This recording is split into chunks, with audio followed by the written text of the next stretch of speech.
안녕하세요. 기적의 TV 상담받고 대학 가자의 국어 영역 강사 안진우입니다. 며칠 전에 3월 교육청 시험이 있었는데요. 여러분들 시험 잘 보셨습니까? 여러분 만약에 수능 시험을 잘 보면 어디를 갈까요? 물론 여러분들이 원하는 대학에 가겠죠. 3월 교육청 시험을 잘 보면 어디를 갑니까? 정말 잘 봤어요. 집에 가야죠. 그죠?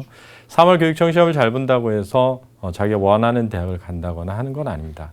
하지만 모든 시험은 잘 보고 싶고 또 잘 봐야 되죠. 그러나 더 중요한 건 뭐냐면 실제 수능 시험을 잘 보는 것입니다. 그러니까 3월 교육청 시험은요, 다음 시험, 즉 수능 시험을 잘 보기 위한 발판이 되어야 한다는 것입니다. 따라서 3월 교육청 시험이 어떤 문제들이 어떻게 나왔는지를 분석하고 여러분들이 많이 틀린 문제를 통해서 어떻게 공부해야 하는지를 알아가는 것, 그게 사실은 제일 중요하거든요. 자, 그래서 저희 TBS에서는 앞으로 3주간 주요 과목들에 대한 모의고사 분석과 그 다음 어떻게 공부를 해야 되는지를 여러분들에게 알려드리고자 합니다. 오늘은 그 첫 번째 시간이고요. 국어 영역을 이제 곧 시작하려고 합니다. 여러분 잘 들어주시기 바랍니다.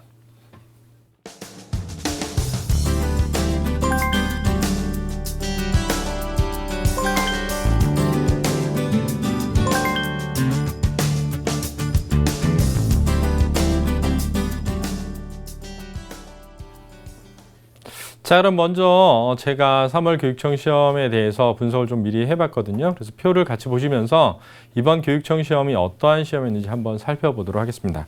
먼저 표를 좀 보실까요? 첫 번째 표는 만점자의 비율을 추정한 겁니다. 여러분 잘 보셔야 되는데 국어 A와 수학 B가 같이 보는 시험이고요. 그 다음에 영어는 공통입니다. 따라서 이과 학생들의 경우에는 대부분 국어 A, 수학 B, 영어를 봤는데요. 이 만점자 비율을 보면 국어 A형 만점자 비율이 제일 적었습니다. 이게 뭘 의미하냐면 가장 어려웠다는 거죠. 그러니까 결국은 여러분들이 원점수를 볼 것이 아니라 실제로는 표준점수를 봐야 되는데 표준점수상 이과의 경우에 국어의 성적이 가장 높았을 거라는 겁니다. 따라서 여러분들 국어를 잘 본 학생이 상대적으로 점수가 높게 되는 거죠. 문과 학생들의 경우를 보면 국어는 B, 수학은 A, 영어는 공통으로 보게 될 텐데요. 국어 B형의 만점자 비율이 약 0.5%였습니다. 수학이 0.4%였으니까요. 뭘 의미하냐면 국어가 수학만큼 어려웠다. 이렇게 이해하시면 되겠거든요. 따라서 문과의 경우에는 수학의 비율보다는 반영 비율보다는 국어 반영 비율이 높기 때문에 국어를 잘하는 것이 아주 중요하다. 이렇게 이해를 하시면 되겠습니다. 자, 그러면은 등급별 커트라인 한번 보도록 하겠습니다. 자, 보시면 1등급, 2등급 쭉 나와 있는데요. 여러분들이 관심을 가지는 것은 아마 1등급과 2등급이 아닐까 이렇게 생각을 하는데요. 지금 보면 국어의 등급 커트라인이 상대적으로 높습니다. 그러나 인원수가 적기 때문에 표준점수 높다는 걸 좀 생각해 두셔야 되고요. 밑으로 내려갈수록 좋은 점수를 받아야만 등급이 나온다는 것을 알 수 있습니다. 따라서 국어는 만점을 받기는 어려우나 평균 이상의 점수를 받아야만 점수가 나온다. 이게 되게 중요한 부분이거든요. 그래서 이걸 좀 잘 기억해 두셔야 되겠습니다. 자, 그러면 세부적인 내용을 좀 살펴볼까 하거든요. 그래서 먼저 A형 실제 문제들이 어떻게 나왔고 어떻게 정답률이 나왔는지 한번 살펴보도록 하겠습니다. 먼저 A형 한번 보시죠. 자, A형을 보면 화법과 작문입니다. 여러분들이 화법과 작문을 좀 어려워할 수 있습니다. 그런데 화법과 작문의 정답률을 보시면 대부분이 90%가 넘습니다. 따라서 틀린 사람은 열에 1명, 그러니까 100명 중에 10명만 틀렸다는 거거든요. 그래서 제가 이런 얘기를 해요. 화법 작문을 틀리면 바보다 이런 얘기 하거든요. 근데 물론 여기서 이제 틀린 학생들도 있겠죠. 대부분은 아마 실수했을 거라는 생각이 듭니다. 그런데 진짜 중요한 것은 화법 작문을 맞았느냐 틀렸느냐가 아니라 화법과 작문을 제 시간 안에 풀었느냐, 이게 사실은 중요합니다. 화법 작문을 푸는데 너무 많은 시간을 투자하게 되면 뒤에 있는 문제들 풀기가 어렵기 때문에 화법 작문은 맞았느냐 틀렸느냐 중요한 것이 아니라 얼마나 정확하게 제 시간 안에 풀었느냐, 이게 중요하다는 것을 꼭 기억해 두셔야 됩니다. 다음 화면 한번 보시죠. 자, 그럼 이제 문법이 나오고요. 네, 과학집이 나왔는데요. 문법에서 역시나 문법 한 문제가 굉장히 어려운 문제가 나왔습니다. 그래서 어휘의 의미를 묻는 문제가 굉장히 어려웠는데 B형과 동일한 문제였고요. 정답률이 50% 미만이었습니다. 여러분들 좀 생각해 두셔야 되는 것이 제가 사실 지금 이제 대학원에서 수업을 지금 받고 있는데요. 이 대학원 수업을 들어오신 교수님이 수능 출제위원으로 들어가셨었거든요. 근데 이제 작년 수능에서 국어를 좀 어렵게 내야 된다 이런 얘기를 하셨다는 거예요. 그래서 국어를 어렵게 내려면 뭘 어렵게 내야 되느냐? 문법이 어려워져야 된다. 이렇게 되어 있거든요.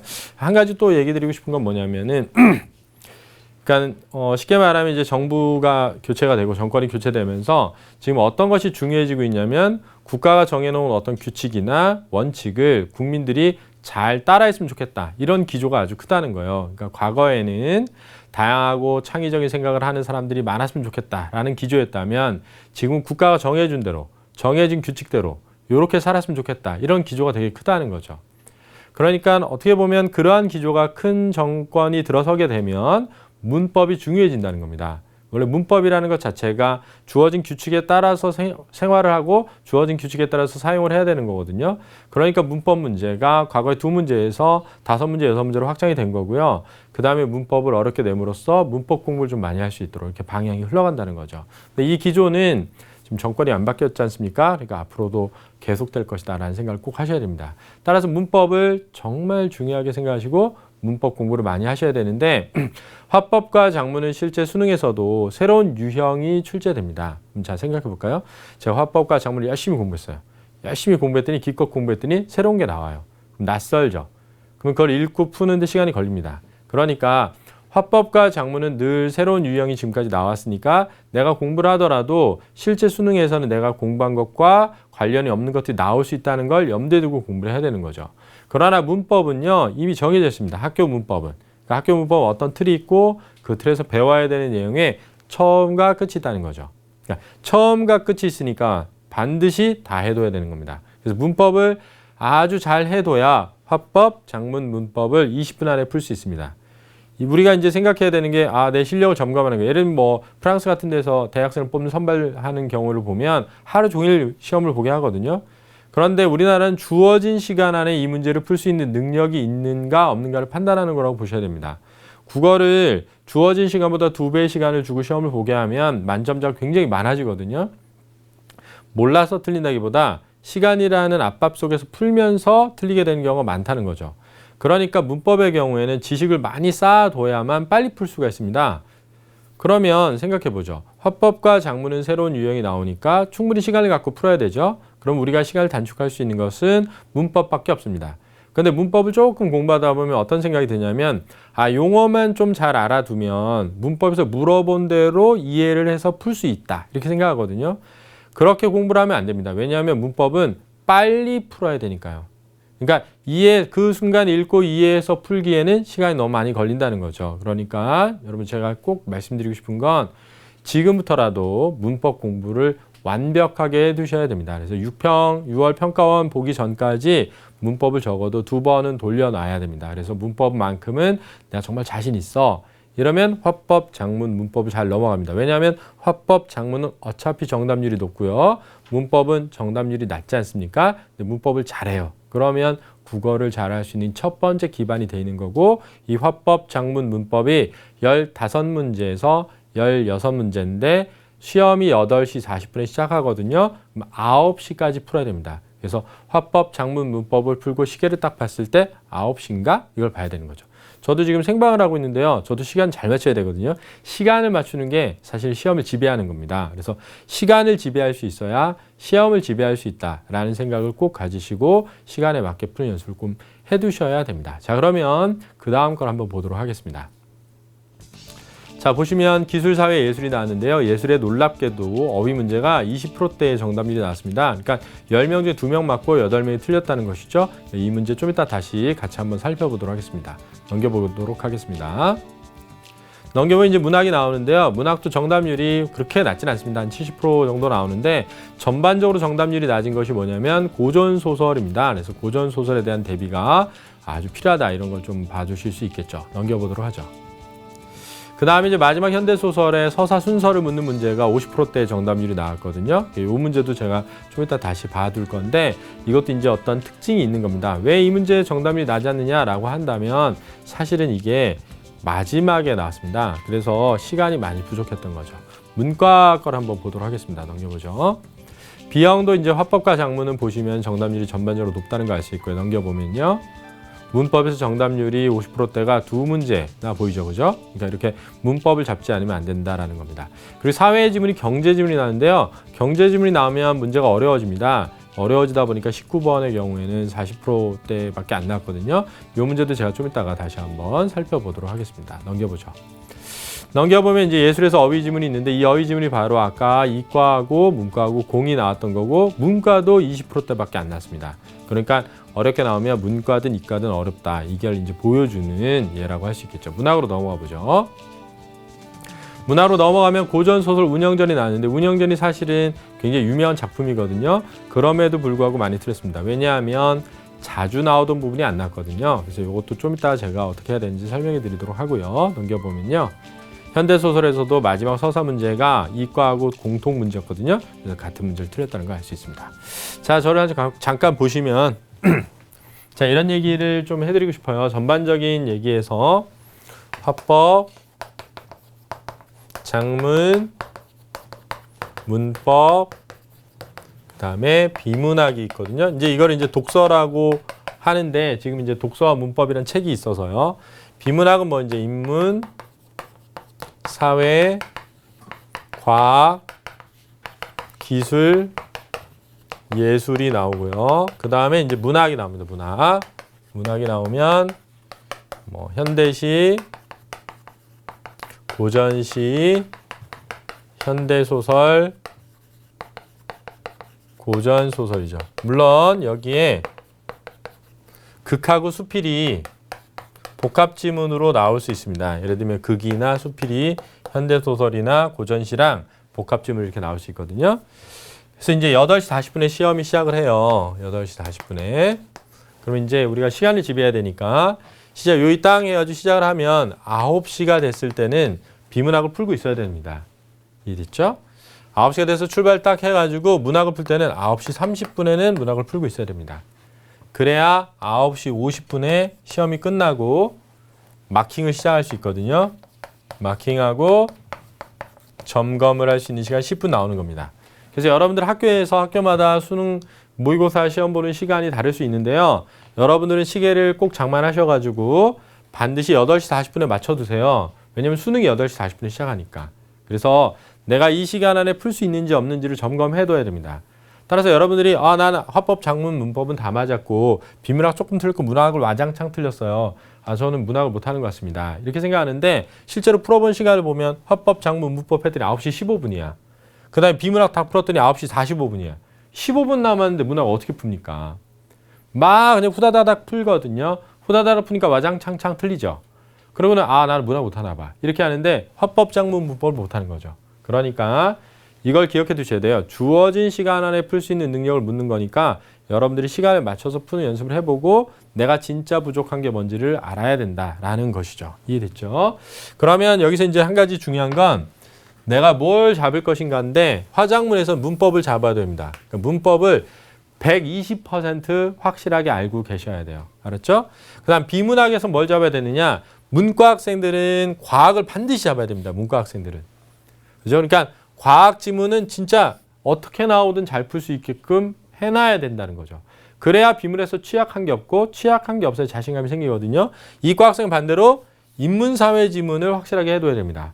그래야 취약한 부분이 안 생기거든요. 요거를 이제 어떻게 확실히 할 것인가 이건 나중에 다시 제가 설명을 해드리도록 하고요. 문학에서는 이걸 잘 보세요. 고전시와 고전소설을 완전히 잡아둬야 됩니다.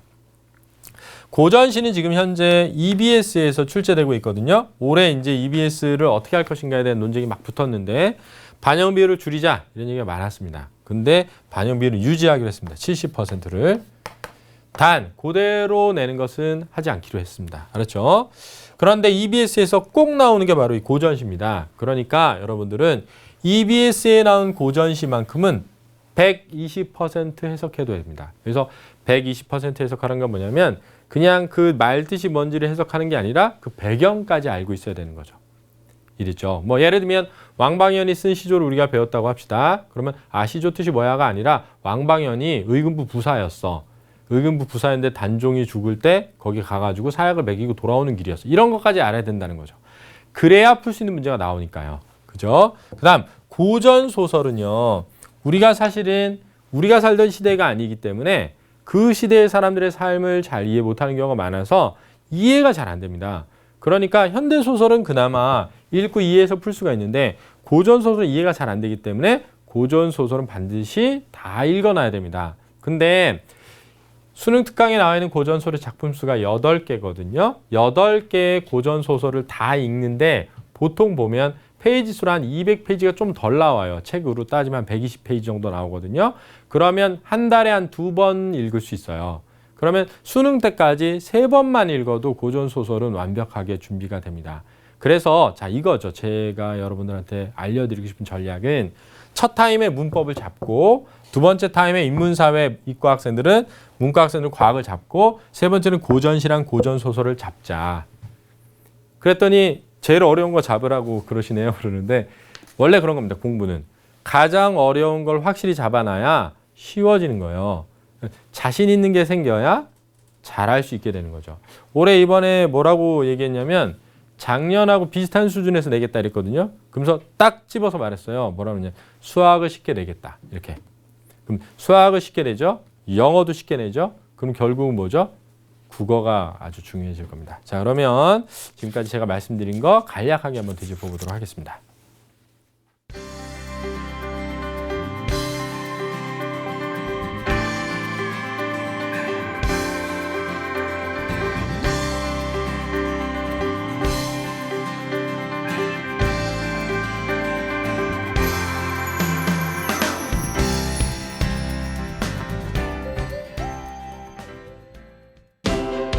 시민의 방송 TBS가 2016학년도 대학 입시 정보 설명회를 개최합니다.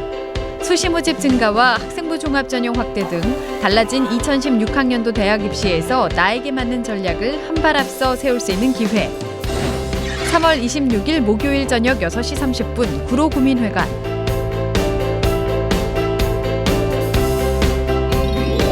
4월 4일 토요일 오후 2시 중구 구민회관.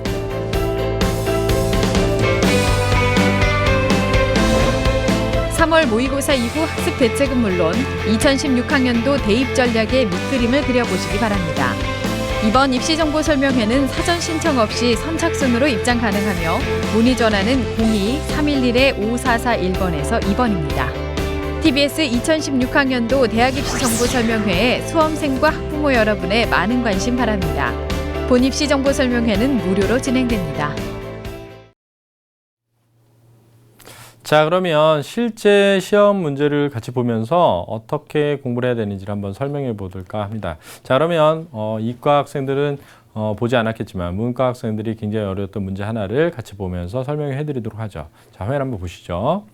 자, 이 문제를 잠깐 보시면은 답이 5번이었습니다. 이 문제의 정답은요. 근데 이 문제를 푸는데 필요한 말은 바로 미음에 있는 불필요하게 의미가 중복되는 경우라는 말의 중복입니다.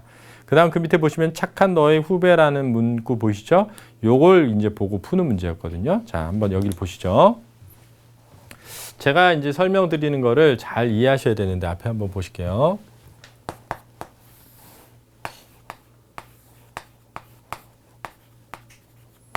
자, 우리가 이제 시험을 본다고 하죠. 시험지가 여기 있습니다. 시험지에 이제 시험을 딱 봤더니 여기 중복이라는 단어가 나와요. 그럼 우리는 이 중복이라는 단어를 보고 뭔가를 판단한다고 생각하는데 진짜 중요한 건 뭐냐면 우리의 이 뇌 속에 중복이라는 말이 반드시 역전압 이러한 말과 연결되어 있었어야 되는 거예요. 무슨 말이냐면 제 말은 중복이라는 말을 봤을 때 문법에서 중복이라는 건 역전압처럼 역전 할 때 전이 앞이잖아요. 그러니까 역압이라는 뜻으로 쓰인다는 걸 알았어야 되는 거죠. 그러면 예를 들면 여기에 나와 있는 밑에 선지에 나와 있는 잘생긴 철수의 형 이렇게 되면 잘생긴 게 철수인지 잘생긴 게 형인지 모르거든요. 그럼 이거는 두 가지 뜻으로 해석될 수 있는 거예요. 이런 걸 뭐라고 하냐면 중의라고 하죠. 자, 제가 이제 설명을 드려볼게요. 여러분들은 이 중복이라는 단어를 봤어요. 근데 이 중복이라는 단어를 봤는데 미리 중복이라는 단어가 역전압이라는 것에서 나온다는 걸 생각해 두지 않았으면 이 중복이라는 말이 갑자기 중이라는 말처럼 느껴져요. 그래서 중인 줄 알고 이게 맞네? 이렇게 생각이 되는 거예요. 그래서 이거를 지우고 나니까 답이 안 보이는 거죠.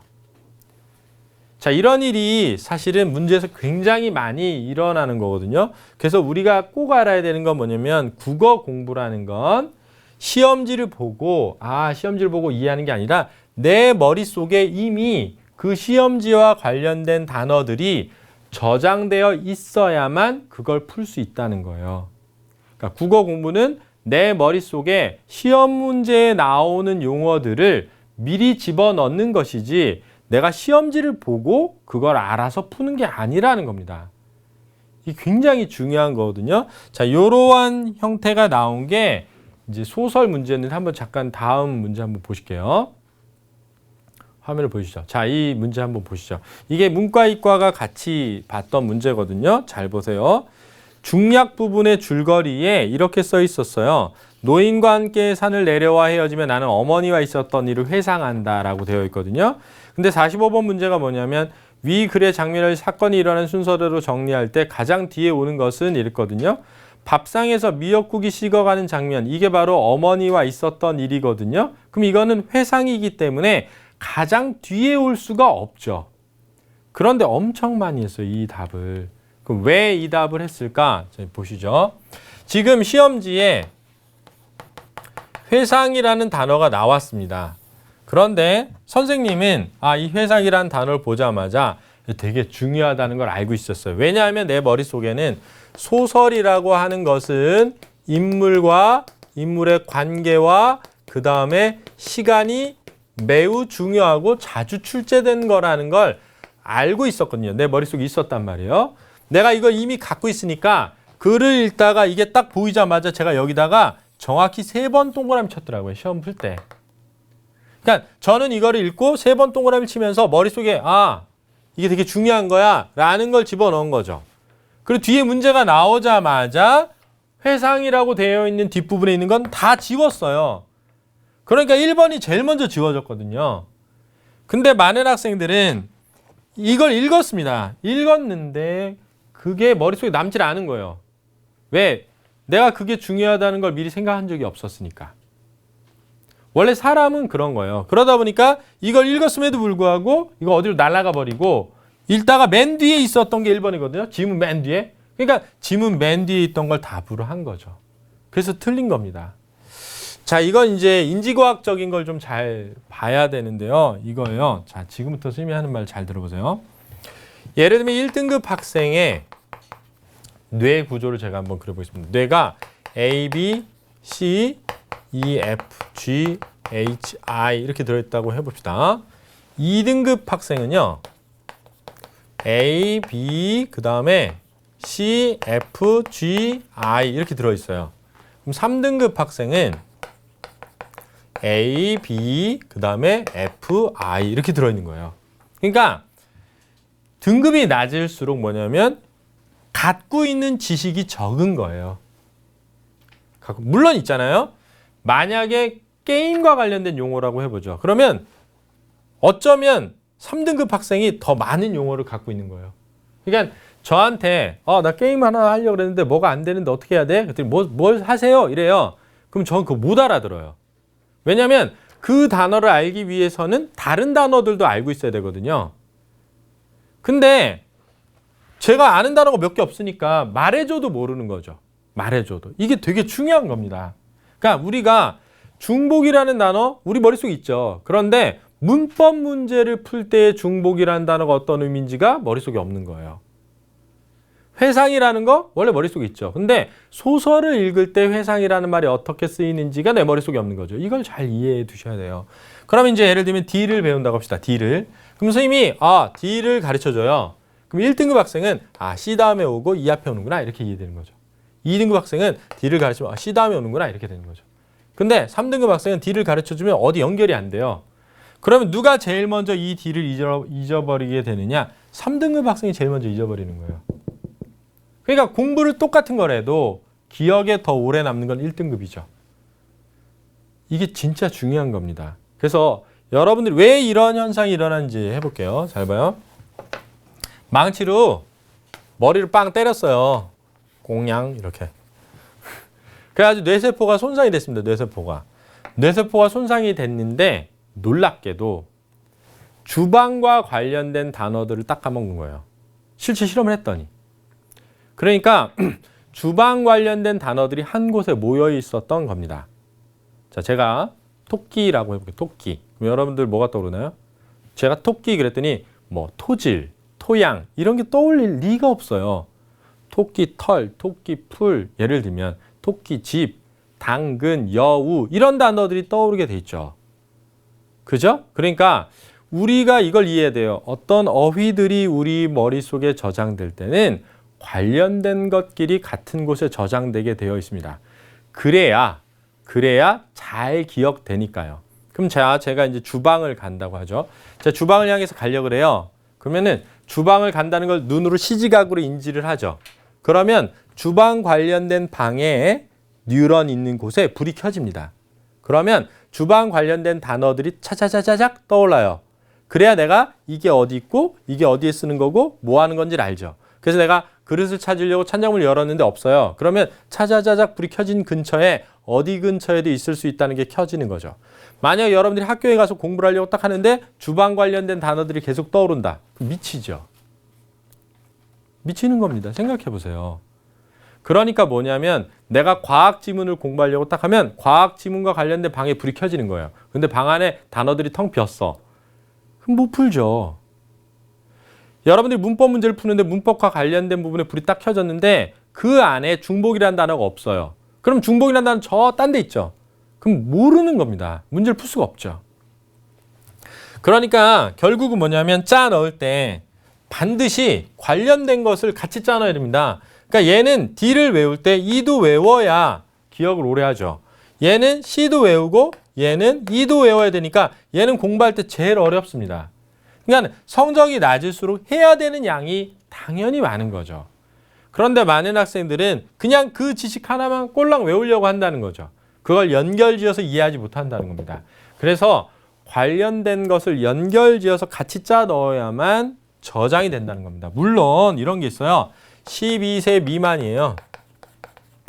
그러면 A, B, F, I 이렇게 있다고 해보죠. 12세 미만일 때 자, 내가 D 그러잖아요. 그럼 D 이렇게 저장되는 겁니다. 이게 무슨 말이냐면 아이가 처음 태어나면 뇌에 아무것도 없죠. 뇌에 아무것도 없는 상태에서는 배우는 대로 다 알아야 됩니다. 그래야 생활이 가능하거든요. 그러니까 여기에 이 방송을 듣는 부모님이 계시거나 뭐 이제 곧 애를 낳았다거나 이러면 꼭 기억해 두세요. 뭐냐면 12세 이전에는 어휘를 가르쳐 주면 저절로 저장이 됩니다. 저도 이제 아이가 있는데 아이가 이제 다쳤어요. 아빠 나 다쳤어 전화가 왔길래 그래? 타박상이니 찰과상이니 그랬더니 그게 뭔데? 이러는 거예요. 피나면 찰과상이고 안 나면 타박상이다. 그랬더니 다음에 전화 와서 진짜로 아빠 나 찰과상이야. 이런단 말이에요. 6살 때거든요. 그래서 제가 이제 가서 봤더니 아 배인 거예요. 이런 건 자상이라고 해. 이렇게 말해줬단 말이에요. 그럼 얘는 타박상, 찰과상, 자상이란 단어를 금방 습득합니다. 그런데 12세가 넘어서까지 계속 그런 습득력을 가지면 어떻게 되냐면 미칩니다. 왜냐하면 너무 많은 정보를 저장해야 되니까요. 힘들죠. 그러니까 12세가 넘어가면 어떻게 되냐면 이미 내가 알고 있는 걸 바탕으로 해서 세계를 이해하려고 하게 되는 거예요. 그래서 이렇게 둥근 컵에다가 물을 마시잖아요. 제가. 자, 이렇게 내려놨습니다. 만약 제가 네모난 컵에 물을 마셨다고 하죠. 그래도 여러분들은 금방 둥근 컵에 마셨다고 느낄 수 있어요. 왜냐하면 컵은 일반적으로 둥그니까. 이 실험 결과가 그렇게 나왔거든요. 그래서 여러분들 잘 알아두셔야 되는 게 뭐냐면 이미 여러분 손 들어보세요. 12세 이전 손 들어보세요. 없잖아요.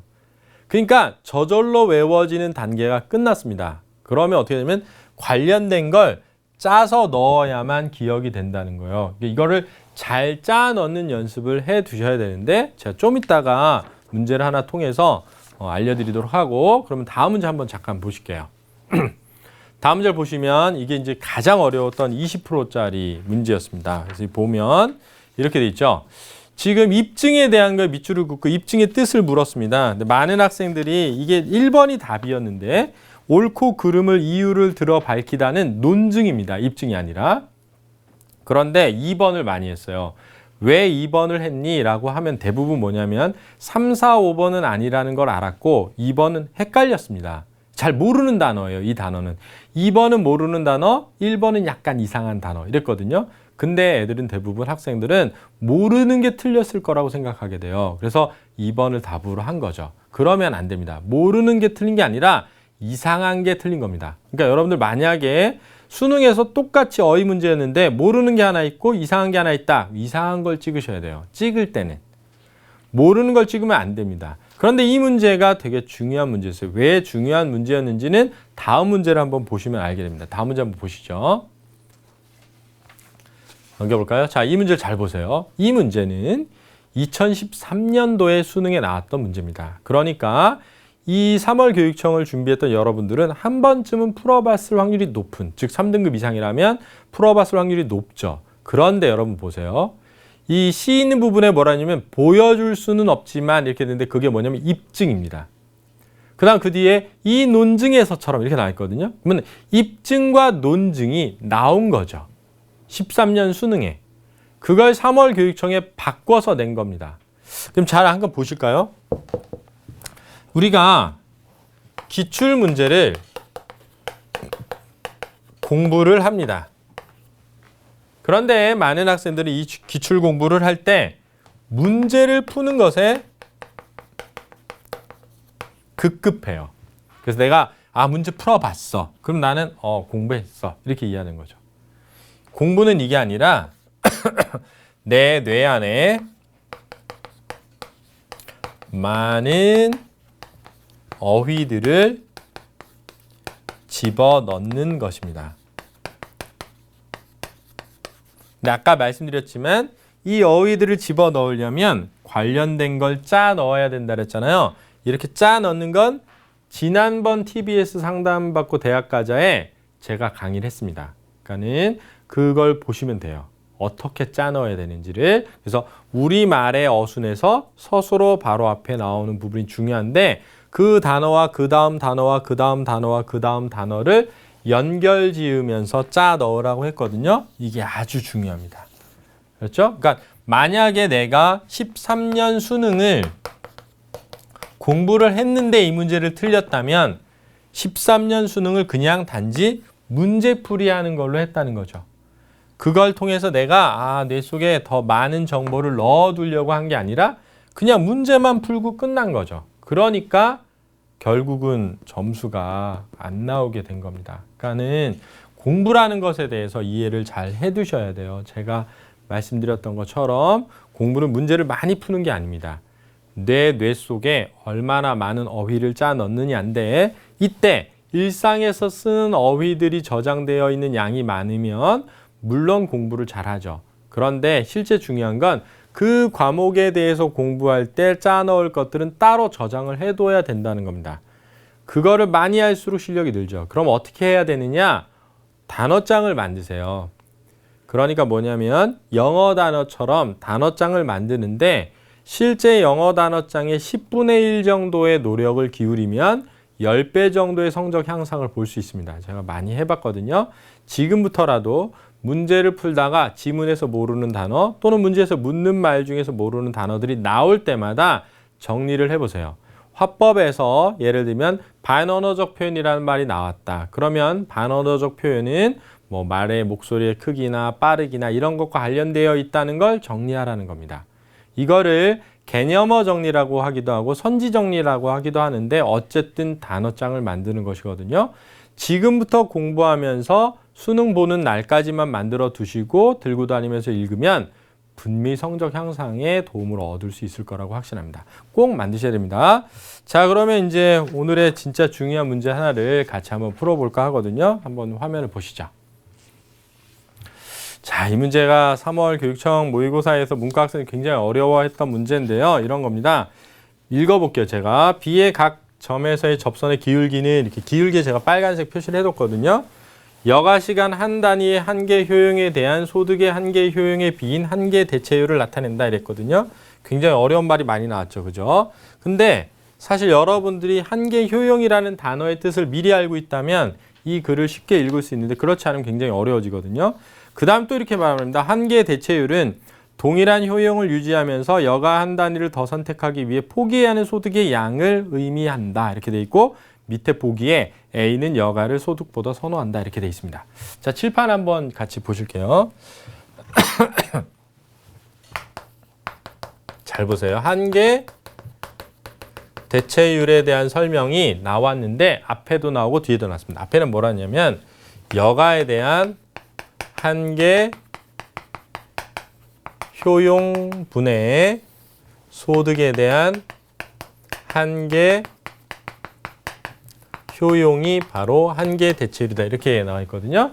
뒷부분에 뭐라고 하냐면 여가가 한 단위가 증가하는 데 있어서 그죠? 줄어드는 소득의 크기 이렇게 물었습니다. 요게 이제 지문에 나와 있는 두 개의 내용이거든요. 그러면 이제 여기 저희가 A와 B를 생각해야 되는데 지금 A는요. A는 여가를 소득보다 더 중요시 여기는 겁니다. 그죠? B는 지금 뭐냐면요. 여가보다는 소득을 더 중요시 여기는 거죠. 이해됐죠? 그러면 한계 효용이라는 말은 이런 겁니다. 자, A가 1시간을 투자해서 놀았을 때 얼마나 기분이 좋아지냐? 2. 1시간을 투자해서 일해서 돈을 벌었을 때 얼마가 좋아지냐? 1. 이런 겁니다. 이게 바로 한계 효용이거든요. 자, 그럼 반대로 B는 1시간을 투자해서 놀았을 때 얼마가 기분이 좋아지냐? 1. 이렇게 되는 거죠. B는 1시간을 투자해서 일을 했을 때 얼마가 기분이 좋아지냐? 2. 이렇게 되는 겁니다. 이게 이거거든요. 그럼 이제 그래프를 한번 그려볼게요. 잘 보세요. 지금부터 설명하는 걸. 지금 이 문제 그래프가 나오는데 이 그래프의 X축이 여가입니다. 그럼 Y축은 뭐냐면 소득이죠. 그러면 여러분 생각해 보세요. 자, 제가 X축으로 오른쪽으로 간다. 그럼 그게 뭘 의미하냐면 여가의 시간이 늘어나는 겁니다. 점점 노는 거죠. 그럼 Y축으로 위로 올라가는 건 뭘 의미하냐? 소득이 점점 늘어난다는 거죠. 생각해 볼까요? 점점 놀면 소득이 늘어날까요? 줄어들까요? 당연히 줄어들겠죠. 노는데. 그러니까 지금 소득이 이렇게 그림이 그려져야 되는 겁니다. 이해되셨죠? 지금 이 문제에 이게 A의 그래프여요. 이게. 왜냐하면 기울기가 급하다 그랬거든요. 그럼 B는 어떻게 되냐면 사실은 이렇게 그려지는 겁니다. 이렇게. 이렇게 그려지는 거예요. 이게 B거든요. 지금 현재. 자, 여기서 중요한 건 이 그래프가 지금 우하향 곡선의 그래프라는 점입니다. 그러면 이게 우하향 그래프일 때 여가와 소득의 비율 A는 지금 어떻게 되냐면 2분의 1이죠. 2분의 1 이렇게 되거든요. 왜냐하면 여가분의 소득이라 그랬으니까. 자, 그러면 B는 뭐냐면 1분의 2죠. 그럼 어느 게 큽니까? 당연히 오른쪽 게 크다라고 생각할 수 있죠. 그런데 이게 큰 겁니다. 왜 큰 거냐? 얘는 마이너스거든요, 지금. 왜? 기울기가 이렇게 돼 있으니까 우하향 그래프니까 이거는 비례 그래프가 아니라 반비례 그래프거든요. 그러니까 반비례 그래프면 마이너스 부호인 거죠. 그러면 마이너스 2분의 1과 마이너스 2 중에 큰 건 마이너스 2분의 1이죠. 그러니까 A의 여가의 한계 효용이 크고, 그죠? 한계 대체율도 크다. 이래야 되는 게 답이었던 거예요. 근데 많은 학생들이 4번을 답으로 했거든요. 왜 4번을 답으로 했냐? 이유는 단 한 가지입니다. 분모가 커지면은 작아질 텐데? 이렇게만 생각한 거예요. 즉, 마이너스는 생각을 못한 거죠. 자, 그럼 오른쪽 걸로 한번 풀어볼게요. 잘 들어보세요. 만약에 어떤 여가 시간 X라는 한 단위가 있다고 해보죠. X1 이렇게 해보겠습니다. 여기서 한 단위 여가가 증가한다는 건 X2로 가는 거예요. 이렇게 X2로. 그러면 Y 값은 A와 X1이 만나는 점이 여기니까 여기가 Y1. 여기에 만나니까 여기를 Y2라고 해보죠. 그럼 B는 지금 어떻게 되냐면 여기서 만나잖아요. X1과 여기가 Y1. 그 다음에 여기 만나잖아요. 여기가 Y2죠. 그러면 생각해 보세요. 어느 게 더 큽니까? A가 더 크죠. 그죠? A가 더 큽니다. 그러니까 A의 한계 대체율이 더 크죠. 이 얘기입니다. 그러니까 뭘 틀렸느냐 이거죠. 크기라는 말은요. 제가 얘기 드릴게요. 크기란 말은 절대값입니다. 이거는 지금 요 앞에 뭐라고 썼냐면 기울기라 그랬거든요. 기울기는 양수도 있고 음수도 있는 것이죠.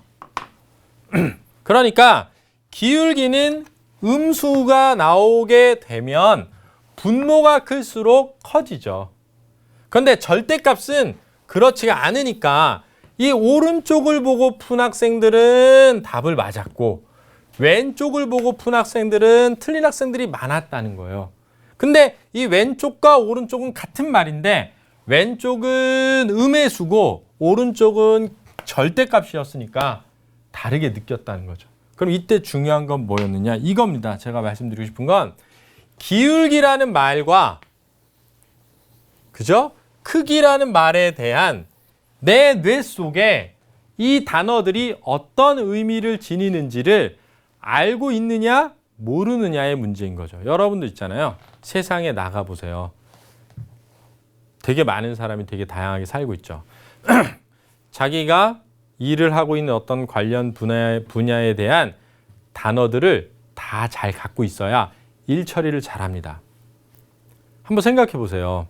여기 이곳에서도 일하는 분들이 굉장히 많으신데 되게 다양한 일들을 하고 계시거든요. 근데 그 일들을 잘 업무를 수행할 수 있는 건 뭐냐면 관련된 것들에 대한 어휘들을 잘 갖고 있기 때문이죠. 자, 그럼 이제 역으로 우리는 뭐죠? 지금 수능을 대비하는 학생들이죠. 그러면 수능을 대비하는 학생들은 뭘 많이 가지고 있어야 되냐면 수능 시험과 관련되어 있는 어휘들을 많이 가지고 있어야 되는 거예요.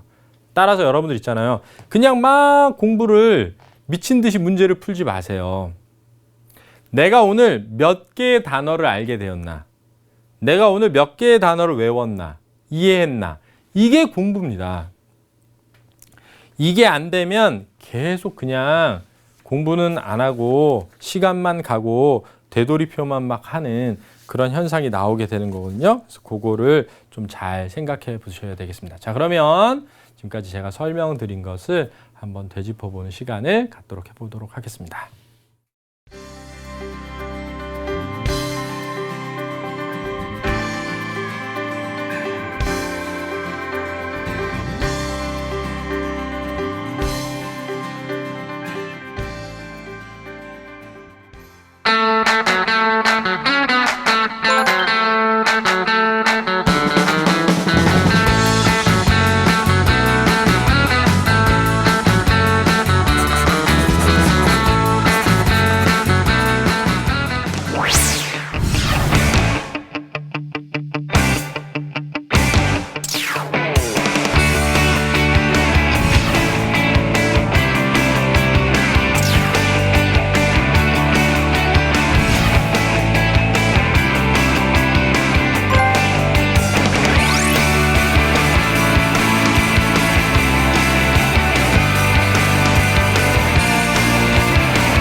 공교육 살리기 프로젝트 기적의 TV 상담받고 대학 가자.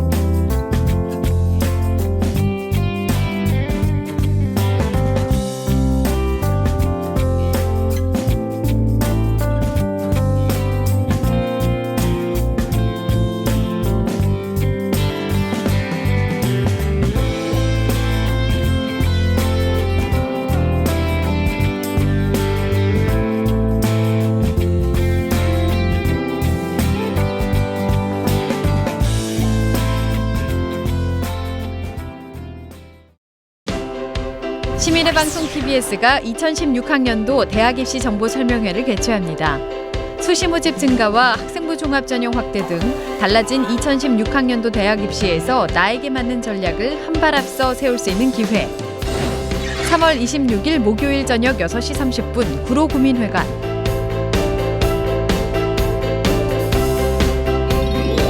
4월 4일 토요일 오후 2시 중구 구민회관.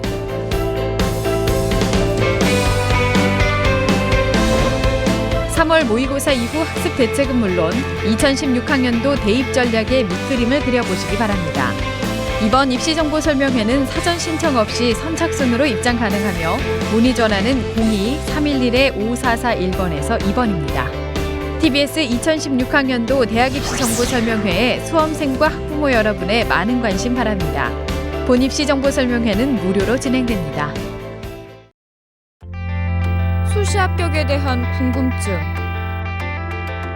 내신 성적에 대한 걱정, 내가 원하는 대학, 고3은 걱정이 많다. 하지만 꿈도 많다.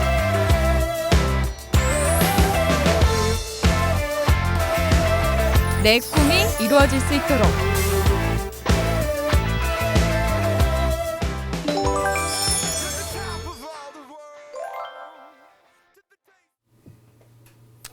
제가 지금 그 재수생들을 가르치고 있거든요. 근데 재수생들도 3월 시험을 봤습니다. 근데 시험을 보고 한 학생이 저한테 이제 찾아와서는 울면서 그러는 거예요. 작년에도 수능을 좀 못 봐가지고 이렇게 재수를 하게 됐는데 3월 교육청도 잘 못 본 거죠. 그래서 굉장히 불안하다 이런 얘기를 하더라고요.